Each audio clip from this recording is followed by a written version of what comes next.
the Jolley. I'm Dr. Willie Jolley, and this is my beautiful bride. This is Dee. Oh, you didn't say this is me. I didn't say this is me. It's Dee. Dee, my beautiful bride, Dee Taylor-Jolley. You guys too.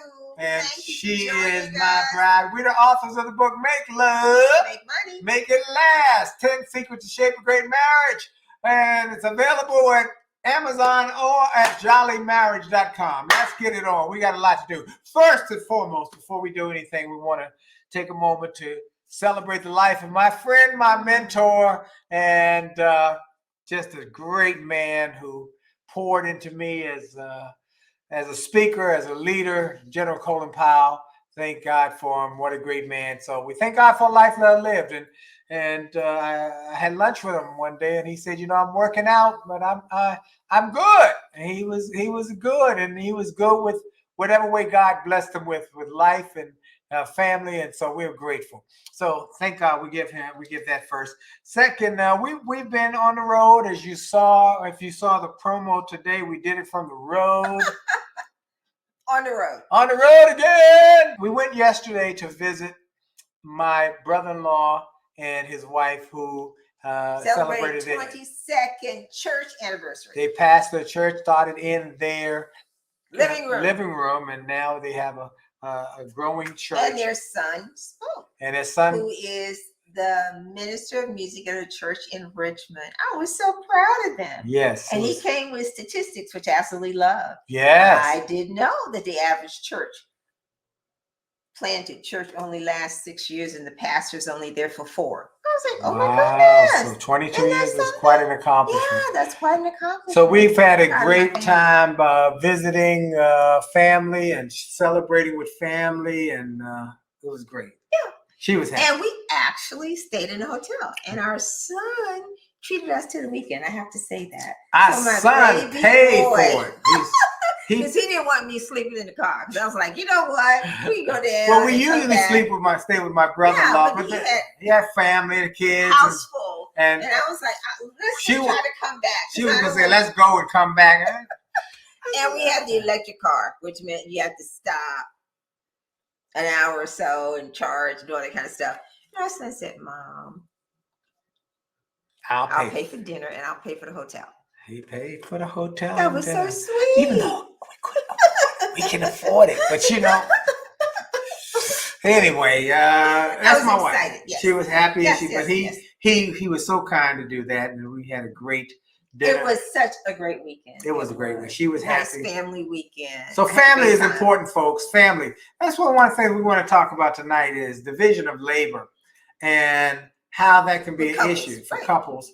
And then, even with something like family, a lot of married couples have drama with their families. They don't know how to communicate with their families, and they have drama with the in-laws, and they call them outlaws, and they have mother-in-law jokes, and I think those are learned things. I think they're learned, and you don't know how to get out of the cycle. Yep. Well, let me say for the record, one of the blessings about our marriage, for those who might be new, we are going on our 37th year of marriage. We haven't had an argument in over 33 years or more now, probably 34 years. And in-laws was never a problem because we loved each other. And we loved from whom those folks came, who we came from. So I loved her dad and mom. Man, they were like my parents. And she loved my mom. And even though my mom was not a housekeeper, okay, so that goes to show you that really is not important in the overall scheme of things. Right. Okay. No, she wasn't a housekeeper. She'd take everybody out to eat. Yeah, housekeeper. She was not. Right. And when I moved to the attic, when we got married, because my husband was so cheap, that was really very wise. He says, no, we don't need to rent an apartment. That's a waste of money. We're going to live in my mother-in-law. What you said, we're going to live in my mama's attic, because he had always lived at home. He had never had an apartment. I'm like, do you think you should have an apartment now? He said, we're going to live in my mom's attic. Well, I didn't say how. I said, if You will. I had to But negotiate. now that I know, really what you were saying is, come on, I'm going to live in it. Yeah, but I did present how you sell it. How you sell it. Yes. I had a conversation with a married man the other day about how you say it, how you sell it. You got to sell it. So he was telling me I'm living in his mama's attic for a year, and then he bought me a house. He kept his word. Okay, but it didn't matter that his mother was not a neat housekeeper because she was kind, she was thoughtful, and she would give you like the shirt off her back. She was loving and kind. So that's what we're going to talk to about confusion and miscommunication when it comes to division of labor with couples. Right. That's what we want to talk about. Cause I had a conversation. We're getting more and more letters. And again, if you want to send a letter, info@williejolley.com. info@WILLIEJOLLEY.com. info@williejolley.com. Yes. If you got an issue, you got a question, you want us to address. It says some people have high expectations of the in-laws setting themselves up for disappointment. You know, he's right on target because we're going to get you perceptions and preconceived notions as to how things should be. So let's get into it. All right, let's get into it. So the question is there an unfair division of labor in your household? Then the question becomes, whose definition is unfair? Which gets to what are the three main reasons to break up relationships, married couples, right? Sex, money, communication. And communication is that common thread. So where did you get the idea from that this is exactly how it's supposed to be? Maybe it was that way in your household, maybe it wasn't that way in mine. So now that you come together and you have this new union, you've got to talk through and be sold on how you're going to package this new relationship, right? Right. So research, because Pew Report, Psychology Today, I got to go and get some background information and then decide wherein we fit with what I found out. You're like, I drive you crazy doing that. But let's anyway. give a couple shout outs. I want to say shout out to Sherry Elliott, to Linda Kazera there in West Virginia, Ron Westrup. Thank you. Cynthia R. Davis over here at Instagram. Tell Lottie Dottie, y'all send it out to your friends and tell them, join on. Now, Miss Cynthia Davis is a realtor. Realtor extraordinaire.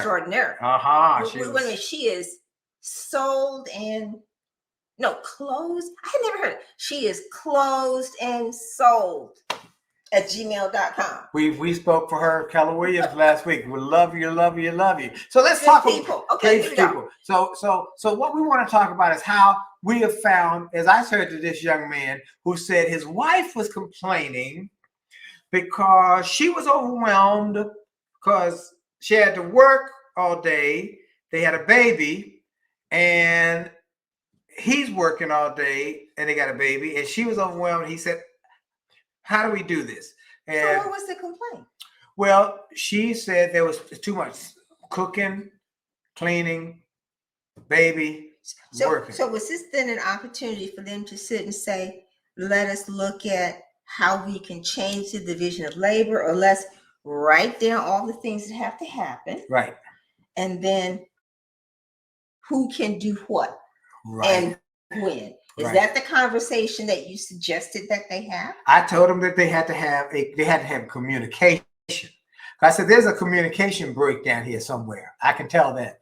Just as what we talked about with my niece, who was, it comes down to communication and systems. When there's a conflict, when there's a disagreement, when there's an issue, that you've got to have a system for addressing it, or it's going to keep getting better. Most breakups are a matter of a stress fracture, a small little thing that wasn't dealt with. It just keeps getting bigger. So what does that mean? It means you have to talk about what you're feeling, right? Yes. You have to talk about it. And you have to be mindful. Okay, SBI. Situation, behavior, impact. Situation. This is some of our pastor teacher. We go to First Baptist Church in Glenarm. He talks about SBI. Situation. What's the situation? Many times people will say, well, the reason you did this was because of X. Well, let's go specifically. But the couple. But let me tell them what the situation is. It's you. They are telling you what your motivation was for doing whatever it was. He said you can't tell anybody's motivation, but you can say, here's the situation. Here's what happened. And Well, here's what the facts. Here are the facts. Here are the facts. Both of y'all can agree to. All right. Here what happened. Here's the behavior that was exhibited. Obvious. And then here was the impact. It hurt my feelings. But you can't determine why they did it. That's something you might think you know, but you never know. So let's get to the research. All right, that's it. We got to go to the research. What does the research say, Dee? Between Pew Research, as well as, I love Psychology Today, by the way. Yes. I get Psychology Today magazines. Yes, you do. Yes, I do. Okay.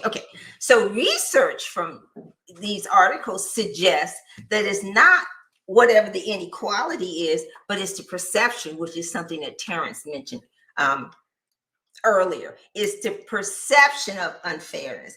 Then I got to, well, what is unfair? Well, it's different things for different people.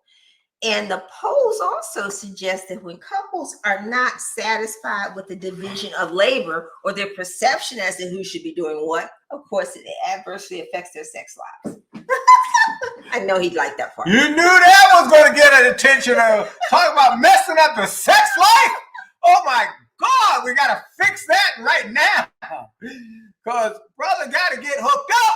So, what does the right division of labor look like? It's going to change for every couple, right? Mm-hmm. And the interesting thing, and it was not interesting, but it just makes sense, and the research bears it out, that once you have a child, everything changes. Yeah, it does. And division of labor changes to the point where, of course, you got the women are more affected in that traditional role than the man.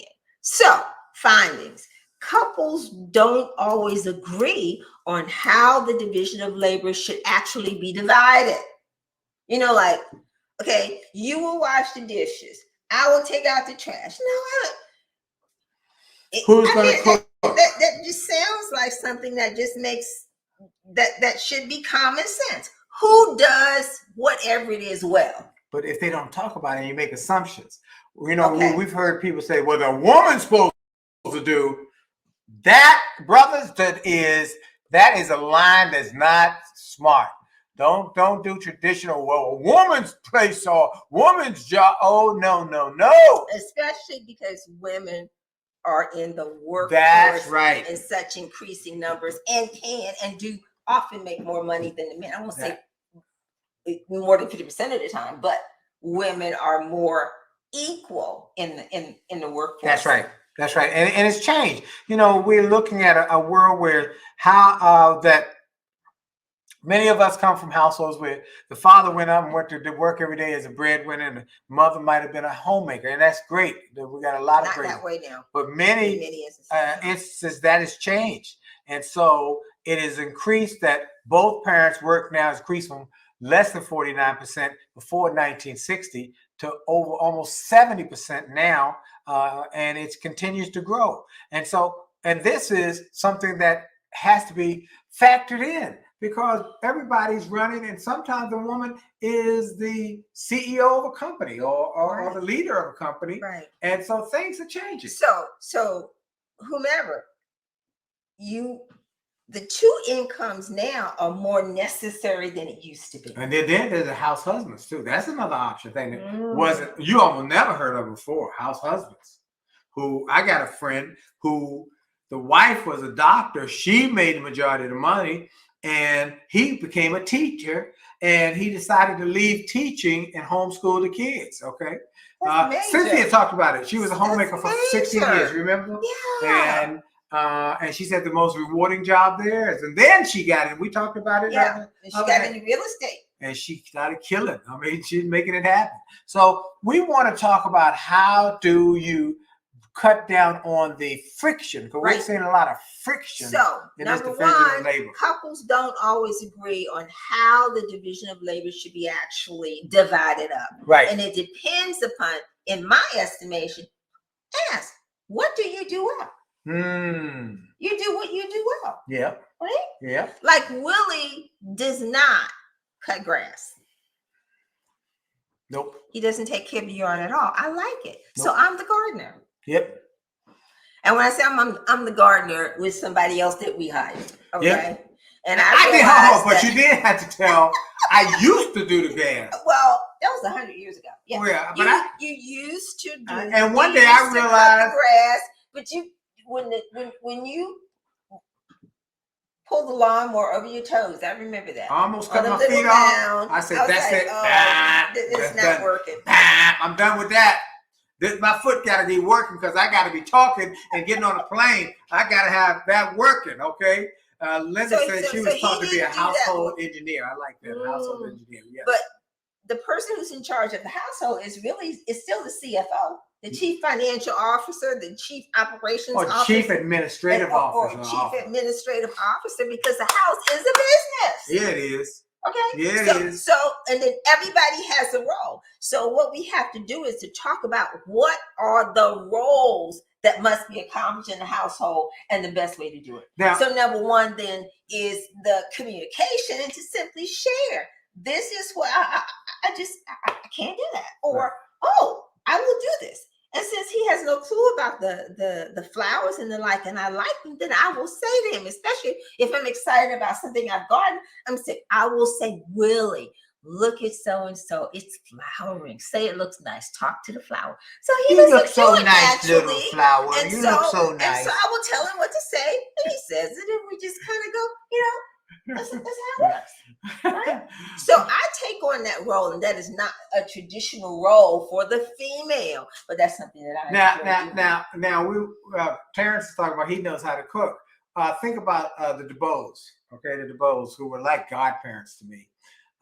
Mrs. DeBow and Mr. DeBow, Doc, and we call him Doc. He was the cook, and a fabulous cook, just fabulous. I loved it. He loved cooking. Mrs. DeBow, I don't think I ever saw her cook. And all the years I was there. And it worked for them. Yeah. So talk out what your concerns are, what you're good at, and come up with your own individualized plan. It doesn't matter what anybody else says. That's right. So long as it works for the two of you. Yep. Okay. Another interesting finding is that each person in the relationship thought they actually did more than they actually did. They thought they did more. They thought, oh, I'm always doing the dishes, or I'm always cooking. But when they actually did the research, they were saying, well, that wasn't really the case. Each person thought they did more than they actually did. See, I don't think that, because I am really not interested in cooking. After we get the kids out of the household, it was like.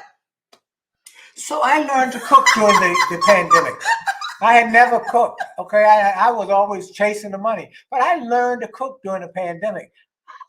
I can do okay now, okay? I still got a long way to go, but I learned how to get the cookbooks. I learned how to get the recipes. But man, that is not to say I am not interested in cooking.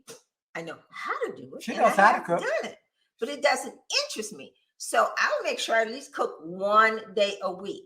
And when he has had enough, because I can eat the same thing for 5 or 6 days, he said, you know what? I'm going to learn how to make something for myself. Linda says she don't cook either. I'm with that. Well, look, there's always something in the refrigerator. There is food because in the refrigerator. I understand he likes to have something, and because we work from home, so there's always oatmeal, so he can have oatmeal in the morning. He has turkey bacon. I do that myself, though. He does that himself. I make steel cut oatmeal, and I make enough once a week, so he has enough for every day. And I cook my bacon. Right? I always have fruit, and I always have salad. And so then he can get the meat or something himself. So see, that's how we work it out. We work it out. And we do talk about it. We do talk about it. And it's how you talk about it. How you talk about it. So when this guy called me about this issue with his wife, I said, y'all got to talk about it. But you got to, and they had some other things that were going on, like wanting to go away on a vacation. And she wasn't feeling it. And I said, look. And then why? Why was she not feeling it? I said, hold up, bro. You can't make her do this, okay? You can influence, you can inspire, you can cajole, but it's how you say it. Let me read something that Dee wrote in our book, in the communication section, page 71. If you don't have the book, you need a book. I got a testimonial right now before I say it. I got a call on Friday, from a friend who said, "Did so and so call you about getting a copy of the book?" I said, "No, I haven't." They are going to call you. I just spoke to them. They're having some marital problems. And he was telling me, and I told him, you got to go get 2 copies of Willie's book. Call Willie. Get the book. Now, this is somebody I've known for years. And I said, really? She said, I told him what happened to us, how we were on our way to divorce court. And you told me, before you do that, get 2 copies of the book. Trust me. And she said, I did it. Saved our marriage. Our marriage is doing great because we went through the book and used the principles. Folks, if you have struggled or you know somebody has struggled, bless somebody with a copy. Bless. Let me read Dee's perspective. It is not just what you say, but how you say it. The intent behind the words is just as important as the words we speak. Will and I call it sweet talk. Do you speak to your spouse as if they were precious cargo, marked fragile, handled with care? Sweet talk is the tone of voice and even the inflection you use when you converse with your spouse. It's communicating with respect and honor for your spouse. That's great. Oh, thank you, sweetheart. I found that for you, Christy. Thank you. Because that's how you treat me. You talk to me like that. You're going to get so much more from me tonight. Let me read some more. Wait, and then number 3, let's say becoming parents change everything. Now, how did that affect us? Because we actually had a baby and we had a 10-year-old at the same time. Yeah, we had a baby. So we had a blended family. There was a whole bunch of stuff going on. When the baby came, that baby now is 36 years old. But when the baby came, it changed everything. But you know what? Here's what we did. I figured it out early on that this is about division of labor and helping. So what I would do is, when he was an infant, she would breastfeed him. And when she finished breastfeeding him, I would take him from her and I would burp him and I would put him on my chest, whatever time it was, middle of the night, and burp him until he fell asleep, and then I fell asleep, and we fell asleep, or until he would be on my chest, and then I put him in the bed. Well, even to this day, he's 6'2", 220 pounds. If I'm laying in the bed and he comes in the house, he'll come and lay on my chest. I did that when he was 2. When he, up until the time he was a little, he was walking, I would lay him on my chest. And we would share that process. I would take him with me. I remember taking him one time in his carriage, baby carriage, to see some big religious program at the convention center. And I will never forget, Steve Nero said, I saw you with your son. You had the baby. You had the baby carriage. You brought the baby. Your wife wasn't with you. And that was considered unusual? It was unusual. Wow. Okay, he said, I'll never forget that. So I think the lesson here is that we simply helped each other, saw a need and filled it. Boom. Okay, now back to this cooking thing. When I had the 2 kids. She cooked then. I cooked. Some things were warmed over. But I became a casserole king because that was the quickest thing that I could cook when I was working outside of the house. Yeah. But we helped each other. We helped each other in terms of setting the table. Set the table, washing the dishes, cleaning up afterwards, helping her so that she didn't have to overwhelm. Right. And then when the kids were little, when William was older, 7 or 8, they all had to learn how to wash their clothes. They had to wash their own clothes. That was sharing. Those are things that we talked about. Yeah. And they became the maids. Hallelujah! Praise the Lord. And a lot of times the parents don't share that. Well, the kids don't clean it. They could not go out on Saturday. So they cleaned up that room. Their rooms clean. That might not have been the way that I wanted it because I was anal.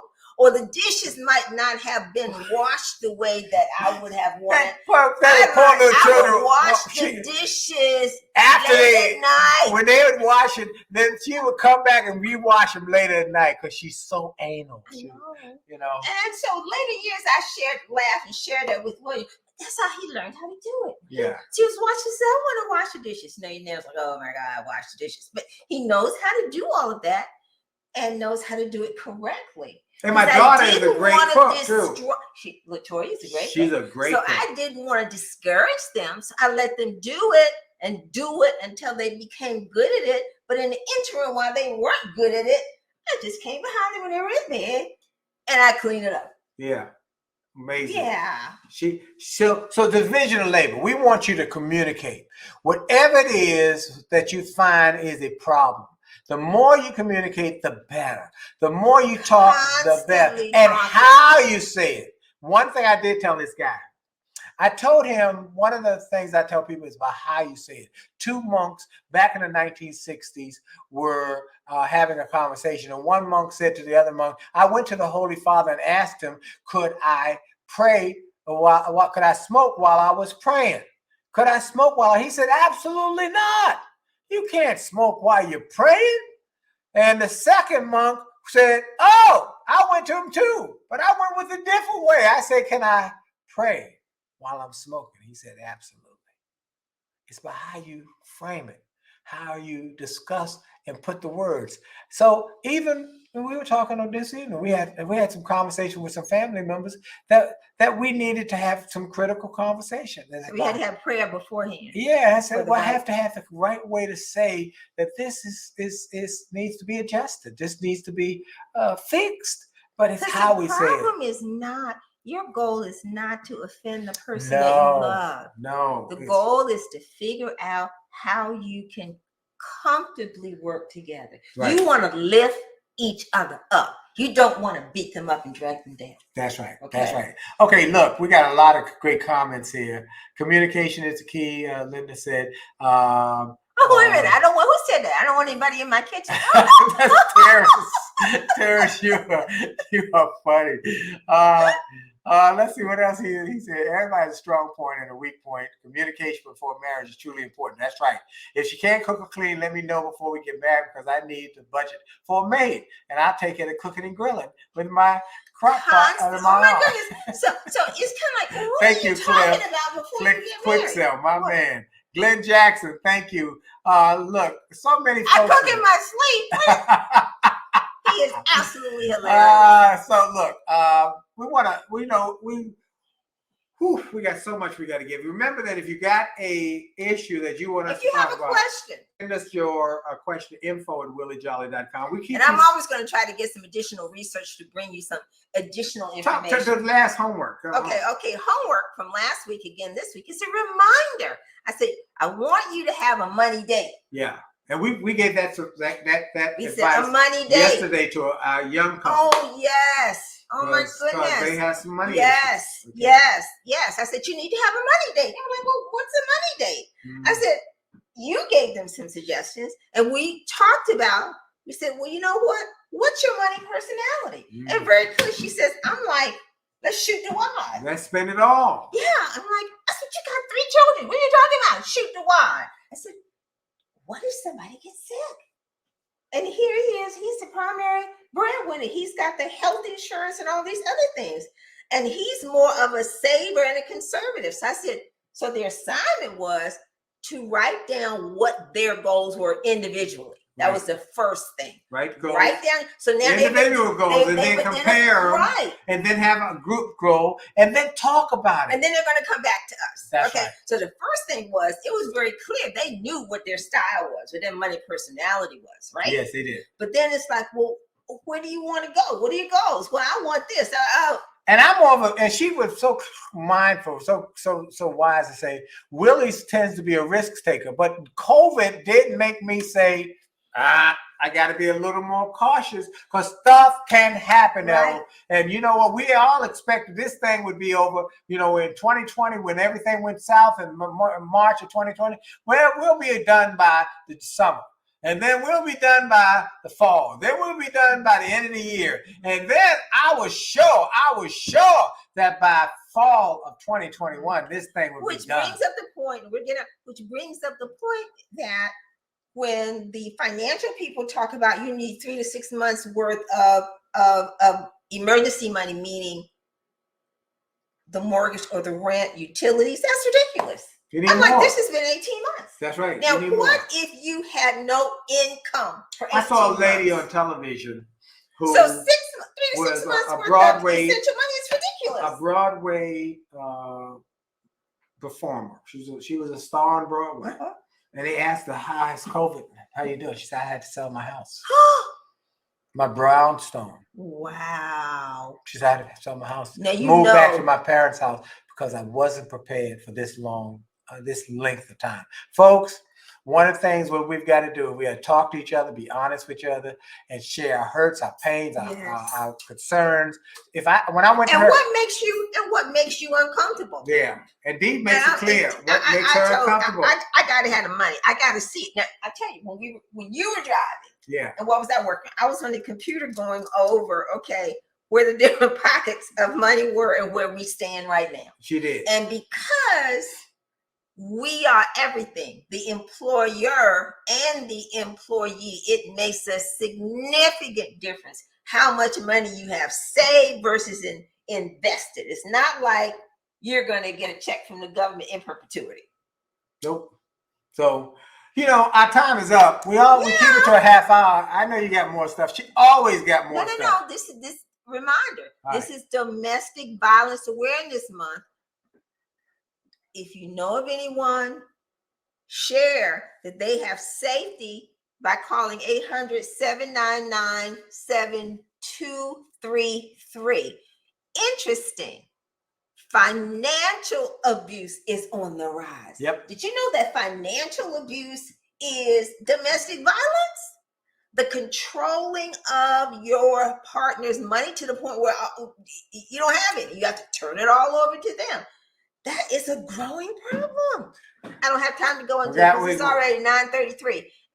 And the book for the month is still Michelle Singletary. I can't help myself. What to do with your money when crisis hits. Michelle Singletary. Goodbye. I love you guys. Thank you. Just so y'all know, we decided that we're going to do something special this weekend on my XM show. We're going to replay my interview with General Colin Powell. That's probably 5 years old, but it was such a great time. And thereafter, he and I had lunch and just blessed me so. So in honor of Colin Powell. In honor of General Colin Powell. What a man of integrity. What a man of character. What a man who loved this country and a great leader. And so and he taught me a lot, believe it or not. I haven't even told Dee all the things he taught me. By the times when I would send him a note or something and reach out to him, and how he would be straight up with me. No, I can't do that. That's not going to work. When I'd ask him for something, no, Willie, I can't do that because of this, that, or the other. But he didn't beat around the bush. He said, here's what you should do. He was always straightforward with me. And that's the sign of a leader. That's a great lesson. Yeah, great lesson. Just tell the truth. Bam, hit it in. All right. All right, folks, our time is up. I hope y'all have enjoyed, by the way, our intros and outros. I told you a couple weeks ago, we're gonna be doing new stuff. With our songs and music and so forth. So we're going on out with our song. I hope I do it right. God bless y'all. Thank y'all. And make sure of those who knew, go to Jolley. Hey, look, we need more people to know because Jolley Marriage is on LinkedIn. On Facebook. Jolley Marriage is our new social media. We had a lot more people joining us when we had everything was on my personal LinkedIn and not LinkedIn, Instagram and Facebook. Now we got to build these numbers back. Just tell everybody that we are on Jolley Marriage now. Okay, we're gone. Have a great one. Willie Jolley. Jolley out.